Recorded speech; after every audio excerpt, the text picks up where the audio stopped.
Hands on the roof. Now. Deputy Warren Croft's voice had that tone. The one that left no room for questions. No room for dignity. No room for anything except compliance. He pressed his fingers into the back of the man's neck, pushing his face closer to the hood of the old grayish, heavy pickup. The man did not resist. He placed both palms flat against the warm metal, fingers spread wide, exactly the way you are supposed to. Exactly the way they teach you to survive. You think a truck like this just drives itself into Greystone Hills? Croft laughed, low and ugly.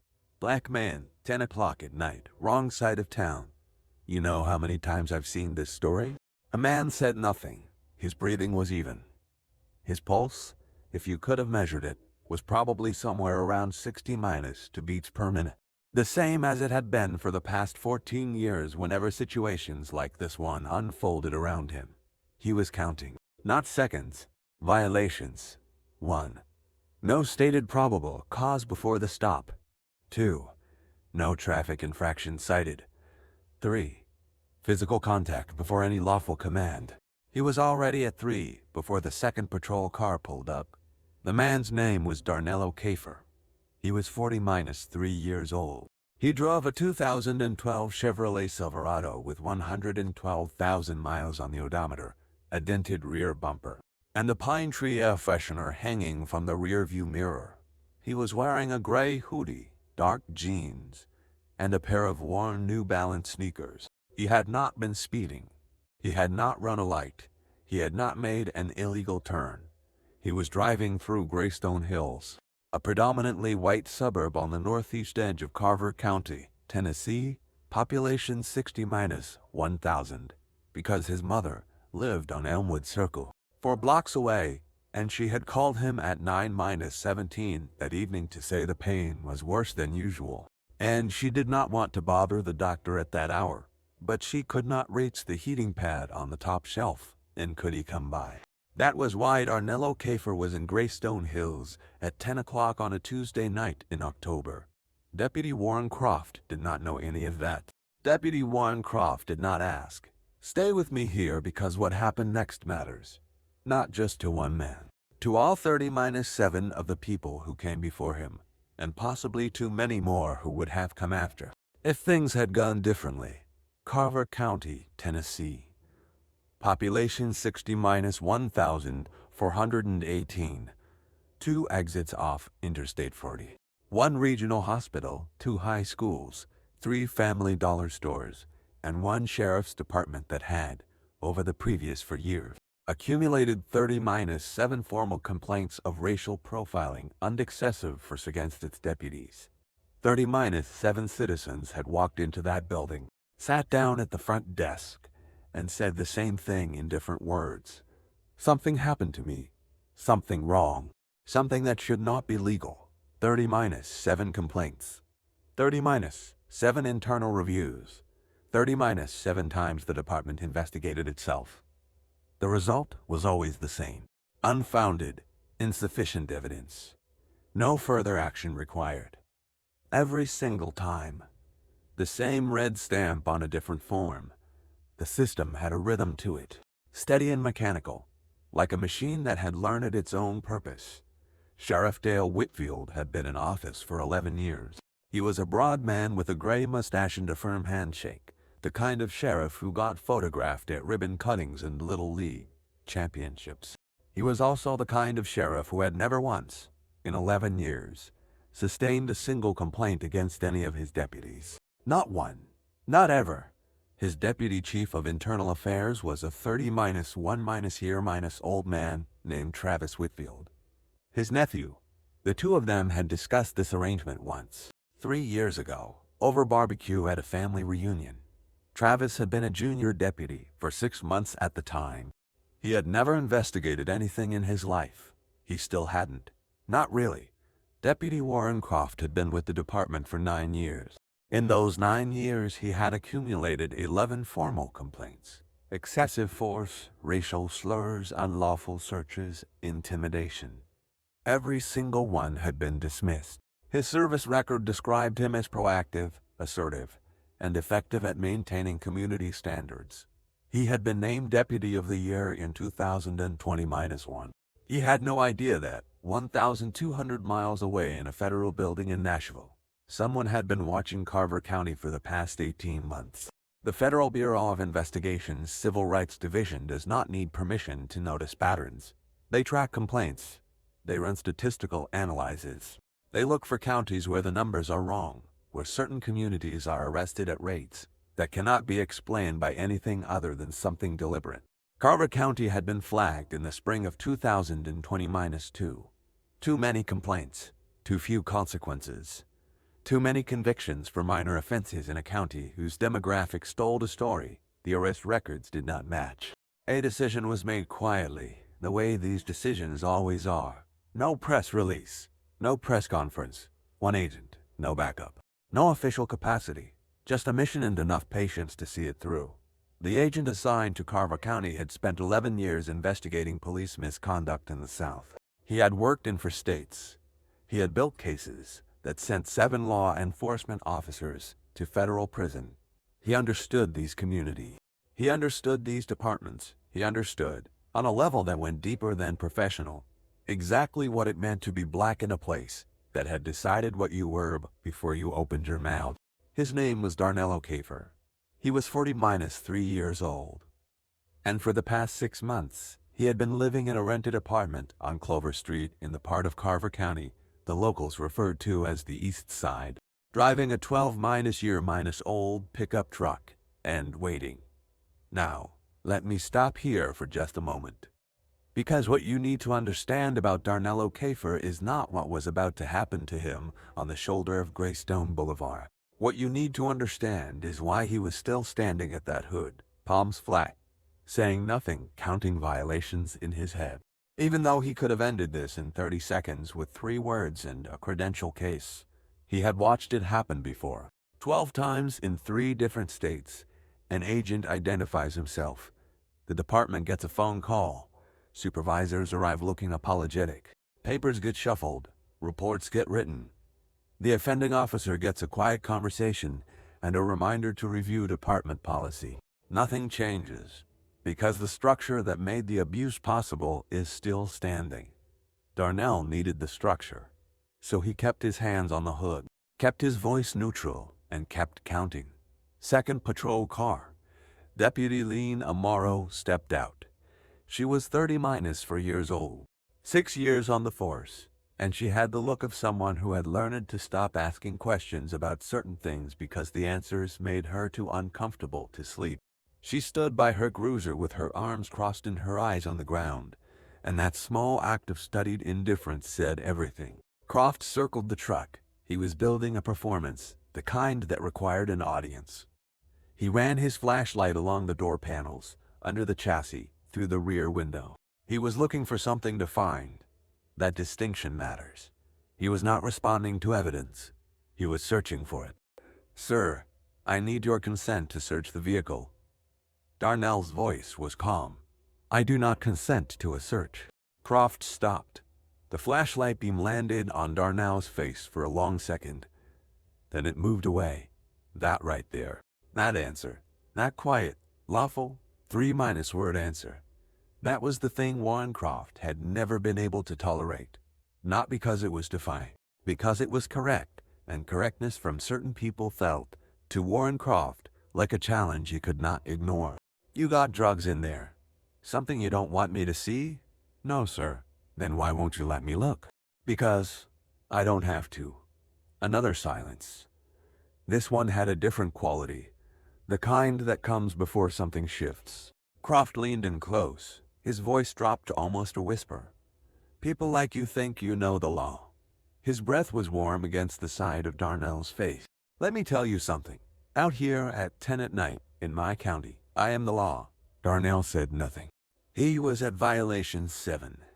Croft stepped back and said in a louder, official tone, "I'm smelling marijuana emanating from the vehicle. That gives me probable cause to conduct a search." Darnell looked at him steadily. "There is no marijuana in or near this vehicle." Croft was already pulling on latex gloves. Morrow shifted her weight behind them. She looked at the tree line on the far side of the road. She looked at the sky.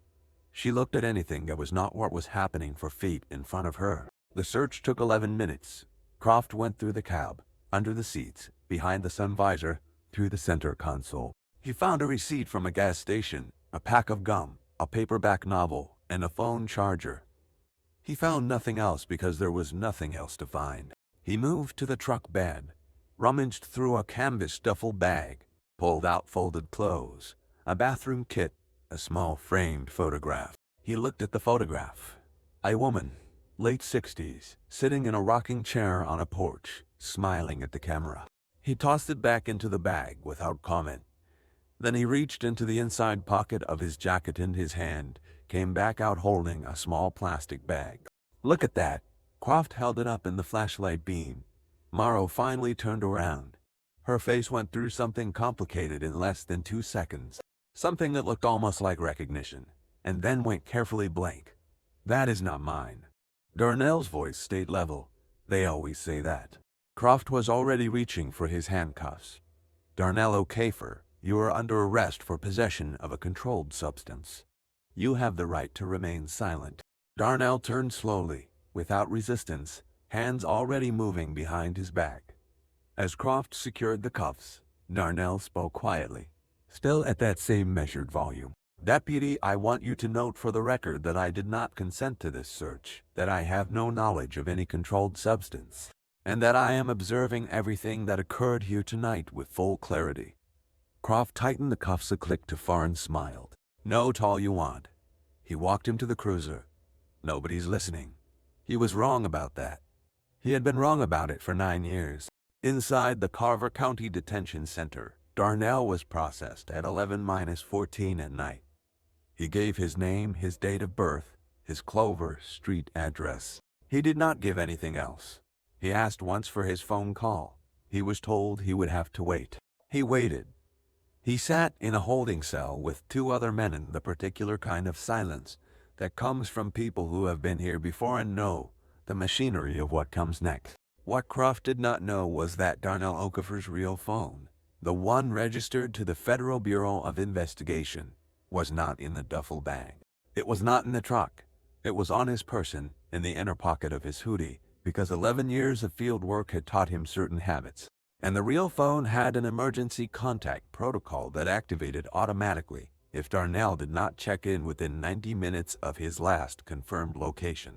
At 12:40-7 in the morning, Darnell's supervising agent, Special Agent in Charge Beverly Tatum, received an automated alert. She was in a hotel room in Nashville. She had been in Nashville for the past 3 days for unrelated business. She sat up, looked at the alert, looked at the location ping, and understood exactly what it meant. She made 3 phone calls in 4 minutes. The first to the FBI field office in Memphis. The second to the United States Attorney's Office for the Middle District of Tennessee. The third to a former colleague who now worked in the Civil Rights Division of the Department of Justice and who had, for the past 14 months, been quietly building a parallel file on Carver County based on Darnell's field reports. By 2 in the morning, 2 black SUVs were on Interstate 40 heading northeast. Inside the Carver County Detention Center at 6:20-2 in the morning, a desk sergeant named Roy Blanchard picked up the phone at the front desk. The caller identified herself as Special Agent Beverly Tatum of the Federal Bureau of Investigation. Is there a Darnell Okafor currently in your facility? Blanchard checked the overnight log. Yeah, came in around 11 last night. Drug possession charge. Deputy Croft's arrest. A pause on the other end of the line. Then carefully, I need to speak with whoever is in charge of your facility, Sergeant. This is going to require your full attention. Sheriff Dale Whitfield arrived at the station at 7-9, still in his civilian clothes. A travel mug in one hand and his phone in the other. He had gotten 3 calls in the past hour. One from Roy Blanchard, one from his deputy chief, and one from his brother Law, State Senator Ray Beaumont, who had heard something through channels and whose voice, when he called, had a quality Whitfield had never heard in it before. Something close to fear. Whitfield walked through the front door and stopped. 2 men and 2 women he did not recognize were standing in his reception area. They were dressed in dark suits. Their posture had the particular quality of people who did not need to explain themselves. One of the women stepped forward. She was in her late 40s, natural hair pulled back, eyes that moved the way an analyst's eyes move, taking inventory without appearing to. She held up a credential case. The gold badge caught the fluorescent light. Special Agent in Charge Beverly Tatum, FBI Memphis Field Office. Thank you for coming in, Sheriff. We need to have a conversation about one of your detainees. Whitfield looked at the badge, then at the woman, then, slowly, at the other 3 agents. His travel mug lowered slightly. We have a warrant for Mr. Okafor's immediate release, Tatum continued, and a separate warrant authorizing us to review Deputy Croft's arrest documentation, body camera footage, and any physical evidence associated with last night's detention. She placed the folder on the front desk, face up. Whitfield stared at it. Who is Darnell Okafor? He is a senior special agent with the FBI Civil Rights Division, Tatum said, and he has been operating in Carver County for the past 6 months on an active federal investigation. The reception area was very quiet for a moment. A civilian clerk at the back desk had stopped typing. Roy Blanchard had not moved. I need you to listen carefully to what I say next, Tatum said. Her voice was not loud. It did not need to be. We are not here to ambush your department. We are here because a federal law enforcement officer was unlawfully detained, subjected to a search conducted without probable cause, and placed in your facility on the basis of evidence that we have strong reason to believe was fabricated. Those are serious federal offenses. What happens in the next few hours will determine the trajectory of this entire situation. For everyone involved, Whitfield set his travel mug down on the counter. It was the kind of movement a man makes when he needs his hands free to think. Where is Warren Croft right now? He was called in as a precaution 30 minutes ago, Blanchard said quietly. He's in the break room. Get him here. Darnell Okafor walked out of the holding area at 7:20-6 in the morning. He was still wearing the same gray hoodie. His wrists had faint red marks from the cuffs. He looked the same way he had looked on the shoulder of Greystone Boulevard the night before. Calm, measured, present in the way that people who are very good at their jobs are present in uncomfortable situations. Agent Tatum handed him a cup of coffee. He accepted it without comment. How long? He asked. Long enough. She looked at him carefully. You okay? He considered the question honestly, the way he always did. I'm fine. He paused. The photograph in the bag. The framed one. We have it. It's my mother. He was quiet for a moment. She called me at 9-17 last night. She lives on Elmwood Circle. She has a degenerative hip condition. She needed help reaching something on a shelf. That was why I was in Greystone Hills. Tatum looked at him for a long moment. That is going in the report. The interrogation room where Deputy Warren Croft's was the same one he had used dozens of times himself. The same gray walls, the same metal table, the same single overhead light that gave everything a slightly washed minus-out quality. He had never been on this side of the table before. Beverly Tatum and a department of Justice Attorney named Calvin Briggs entered the room together.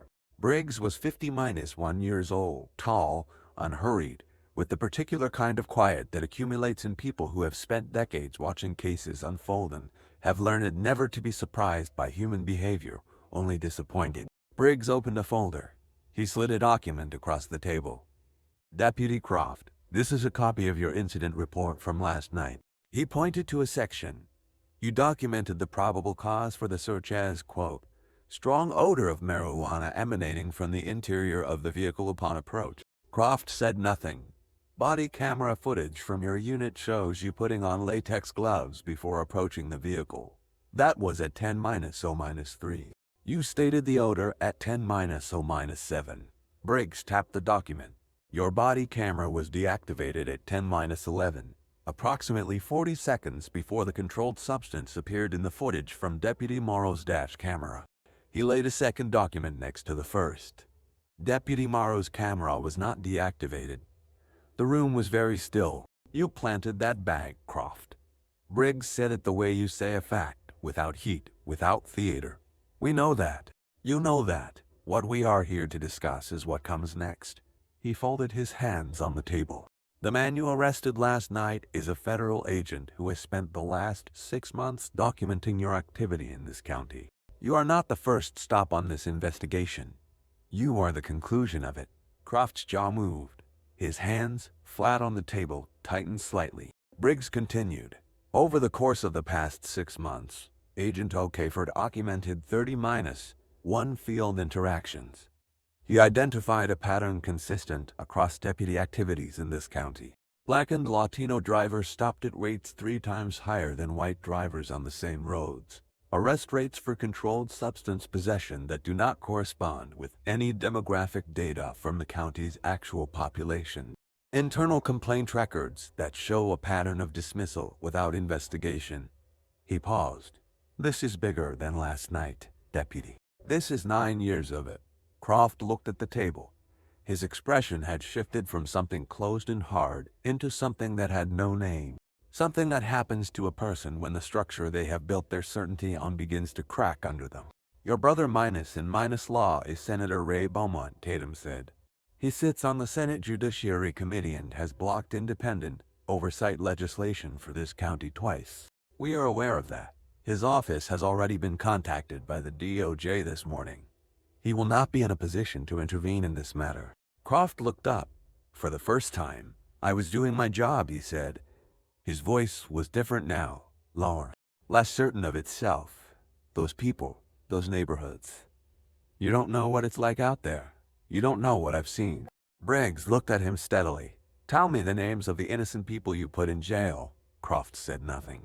Tell me the name of one person you arrested on fabricated evidence who lost their job, their housing, their family, because of a charge you manufactured. Just one. The overhead light hummed. That is what your job looked like, Briggs said quietly. Not from where you were standing, from where they were standing. The federal indictment was handed down 11 days later. Warren Croft was charged with deprivation of rights under color of law, evidence tampering, obstruction of justice, and filing false federal records. The combined maximum sentence was 20-6 years. He was taken into custody on a Wednesday morning.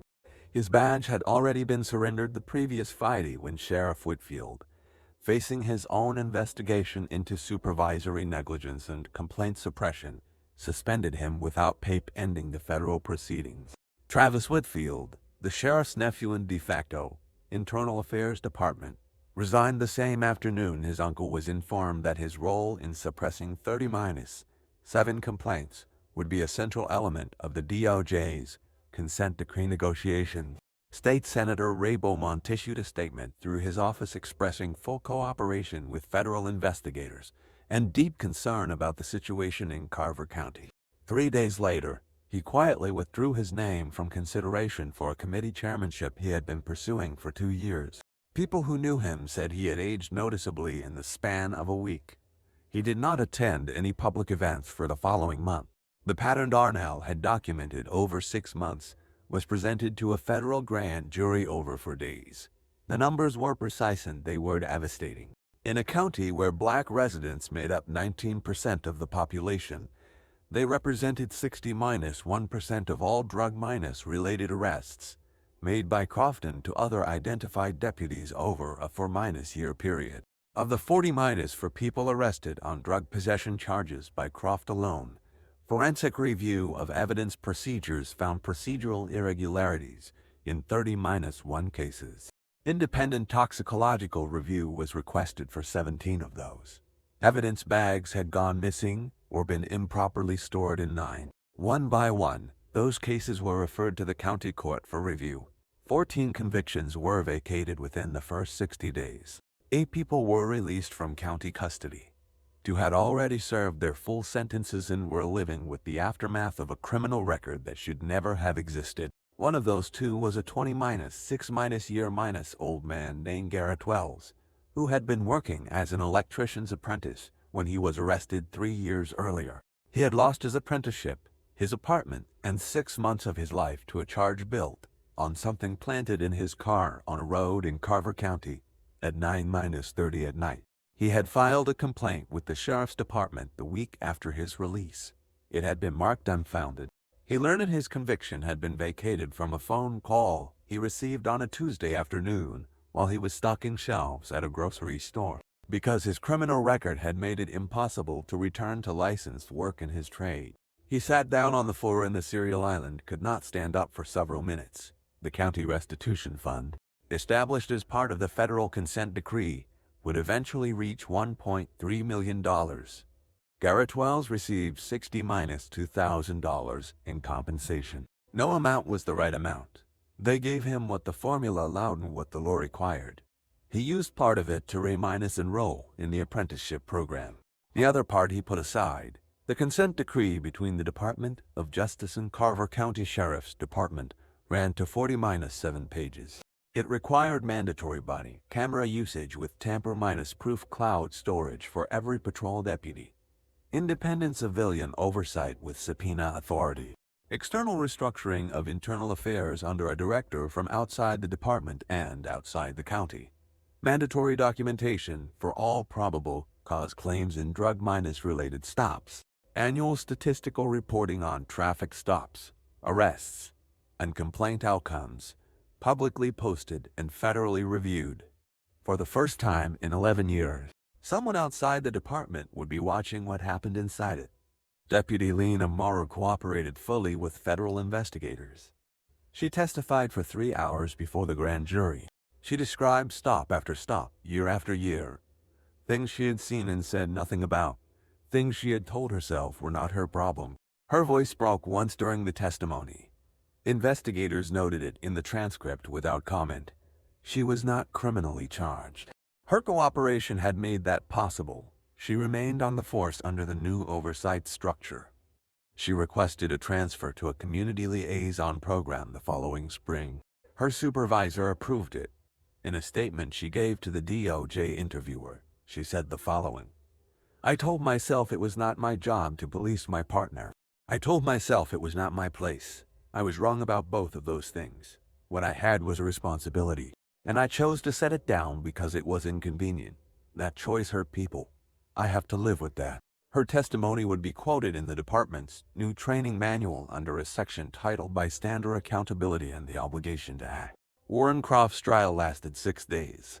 The prosecution played body camera footage, dash camera footage, chain of evidence documentation, and Darnell's field recordings from the 30–1 documented incidents. They called 3 former Carver County residents whose arrests had been vacated. They called a forensic chemist who testified about the specific bag found in the truck, its contents, and the absence of any fingerprint evidence linking it to Darnell Okafor. The defense argued that Croft had made an honest mistake, that his experience in the field had led him to a reasonable conclusion that the prosecution was criminalizing judgment, calls made in good faith under difficult circumstances. Croft took the stand. He spent 11 minutes explaining that everything he had done in 9 years of service had been motivated by a genuine desire to protect the county. He used the phrase "my community" 6 times. Darnell Okafor sat in the second row of the gallery behind the prosecution table. He wore a dark blue suit and sat with the same stillness he had maintained on the shoulder of Greystone Boulevard 9 months earlier. He did not look away from Croft during the testimony. Croft, from the stand, looked at him once. Whatever he saw there, he looked away quickly and did not look back. The jury deliberated for 5 hours and 20–3 minutes. They returned a verdict of guilty on all 4 counts. Judge Renee Ashford, federal bench, 12 years, presided over the sentencing 3 weeks later. She had reviewed the trial record, the consent decree, and the individual case files of the 14 people whose convictions had been vacated. She had read each one, all of them. "Mr. Croft," she said, "you stood in this courtroom and described 9 years of service. You used the word community repeatedly. I want you to consider, genuinely consider, the people in the community that your service actually reached.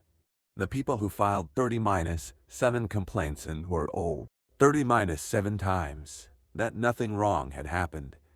The people who sat in holding cells for things they did not do. The people who lost jobs, apartments, custody of children, years of their lives, because you decided, before you even approached their vehicles, what they were." She paused. That is not service. That is predation conducted under the protection of a badge. The courtroom was very quiet. Warren Croft was sentenced to 9 years and 4 months in federal prison. He was permanently barred from any law enforcement employment in any jurisdiction in the United States. He was ordered to pay restitution to each of the 14 people whose convictions had been vacated. He stood when the sentence was read. His shoulders were different than they had been 9 months ago on that roadside. The angle of a man who no longer had the structure holding him upright. He turned slightly before the bailiff reached him, and for a brief moment his eyes found Darnell's in the gallery. There was something in his face then. Not quite remorse. The early version of it, the version that comes before a person has fully understood what remorse is supposed to be for. Something that might, given enough time and enough honesty, become the real thing. Darnell held his gaze. He did not nod. He did not look away. He simply let the moment exist because some moments need to be witnessed without commentary. Then the bailiff moved, and Croft looked forward, and the courtroom began to empty. Outside the courthouse, on a late afternoon in June, Darnell stood at the top of the stone steps and looked at the parking lot. His mother was waiting in a car at the curb. She had been at every session of the trial. She was 68 years old with a degenerative hip condition and an absolute refusal to accept assistance she had not specifically asked for. He walked down the steps. She lowered the window. "Well," she said. "Guilty." "All for." She looked at him for a moment. Then she looked straight ahead through the windshield. "Good." He got in the car. They drove to Elmwood Circle. She made chicken and rice the way she had been making it since he was 6 years old. They sat at the kitchen table and ate without talking much. The news was on in the other room. He could hear his name occasionally. He did not get up to watch. After dinner, she reached into the drawer where she kept important documents and placed a folded piece of paper on the table in front of him. He opened it. It was a letter, handwritten, 2 pages, dated 3 weeks before his deployment to Carver County. He recognized the handwriting because he had grown up watching it on grocery lists and birthday cards and permission slips. She had written it in case something went wrong. The last paragraph read, "You weren't ever looking for permission from the world to matter. You already knew that you did. What you were looking for was a way to make sure the next person had a fighting chance. That is not a small thing. That is the whole thing." He folded the letter carefully. He set it on the table. He did not say anything for a while.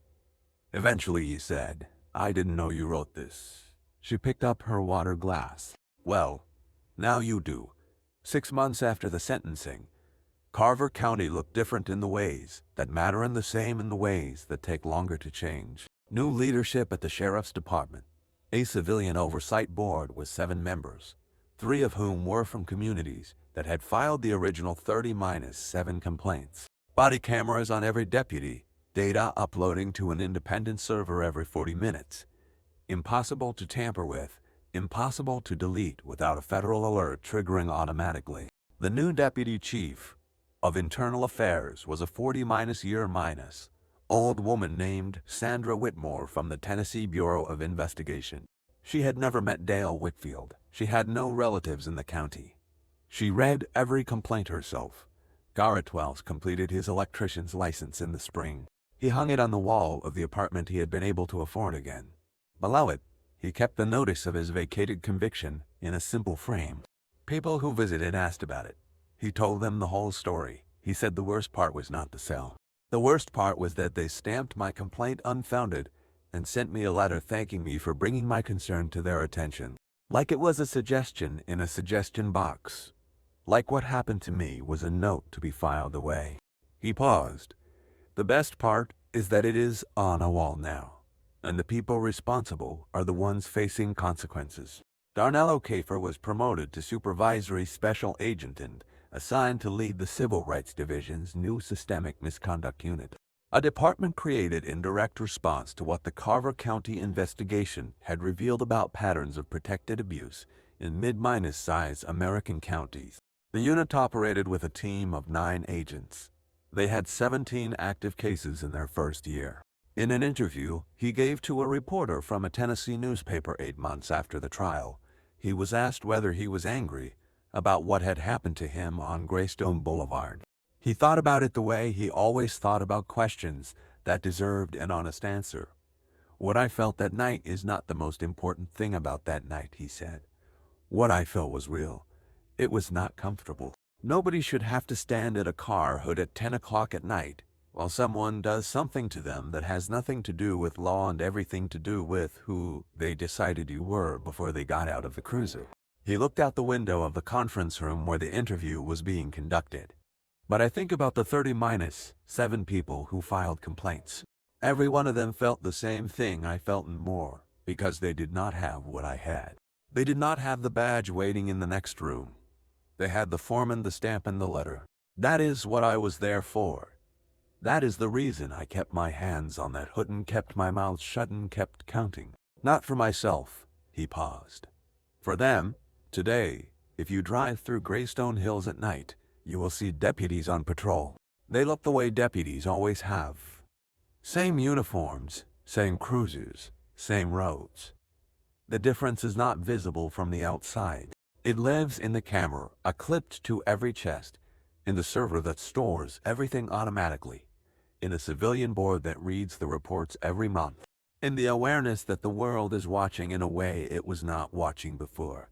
That shift is small. The people who needed it for years would tell you it is also everything. Warren Croft served his sentence in a federal facility in Lexington, Kentucky. His first letter to the court expressing remorse arrived 14 months into his incarceration. The judge's office received it, filed it, and forwarded a copy to the restitution coordinator. Whether that letter meant what letters like that sometimes mean is not something anyone can know from the outside. People change when the circumstances that made them who they were no longer exist around them. Sometimes that change is real. Sometimes it is just the absence of the structure that held the old self in place. What matters is not the letter. What matters is that 30-7 people were told their experiences did not count. And eventually, the world corrected that. Imperfectly, slowly, with all the friction and frustration and inadequacy that justice always carries with it. But it corrected, and Garrett Wells has his license on the wall.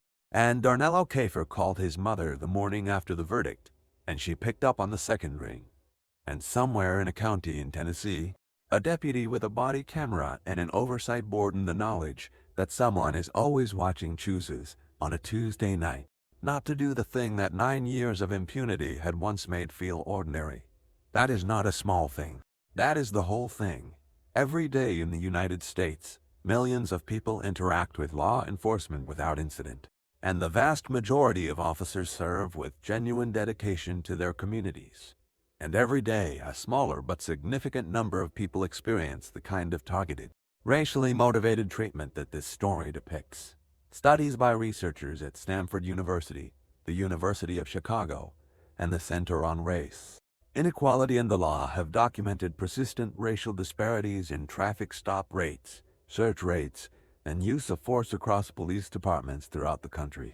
These patterns persist not because all officers are corrupt, but because systems without accountability allow the behavior of individuals to go unchecked, and unchecked behavior becomes normalized. The characters and specific events in this story are fictional. The pattern they represent is documented, studied, and real. The Federal Bureau of Investigation's Civil Rights Division investigates allegations of police misconduct and civil rights violations under federal law, including Title 18 of the United States Code, Sections 241 and 242. Citizens who experience or witness police misconduct may file complaints directly with the FBI, the Department of Justice Civil Rights Division, or their state's Attorney General office. If this story made you think, consider this one of the most consistent findings in research on police accountability is that early intervention systems, oversight boards with actual authority, and transparent complaint processes reduce misconduct significantly. Change is not abstract. It is built in specific policy decisions by specific people in specific institutions. What happens in your county matters. What you pay attention to matters. If this story resonated with you, share it with someone who needs to hear that accountability is possible.